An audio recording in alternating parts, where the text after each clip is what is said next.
Hello అర్వ family. నేను నా friend కోసం ఒక దగ్గర వెయిట్ చేస్తూ ఉన్నాను అనమాట. సరే పక్కనే ఉన్న షాప్లో ఒక 10 కేస్ వాటర్ బాటిల్స్ ఉన్నాయి. సరే ఎలాగో ఖాళీగానే ఉన్నాం కదా అని వెళ్ళి ఆ షాప్ కీపర్తో మాట్లాడడానికి ట్రై చేశాను. వాళ్ళు ఫేస్ చేస్తున్న ప్రాబ్లమ్స్ ఏంటో అడిగాను, so that we can rectify that కదా. వాళ్ళు చెప్పిన మేజర్ 2 కంప్లైంట్స్ ఏంటంటే, ఒకటి వాటర్ బాటిల్ సప్లై చేసే వాళ్ళు కన్సిస్టెన్సీగా సప్లై చేయట్లేదు అని.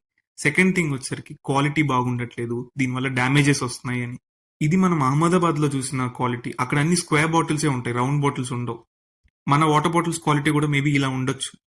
ఇలాంటి ప్రాబ్లమ్స్ కి సొల్యూషన్స్ చెప్తే బాగోదు, ఇన్ ఫ్యూచర్ చేసి చూపిస్తాము. ఇంతకీ మన బాటిల్ పైన ఉన్న లోగో డిజైన్ ఎలా ఉందో చెప్పలేదు, కామెంట్ చేయండి. సరే మరైతే ఉంటాను, బాయ్. Hello అర్వ family.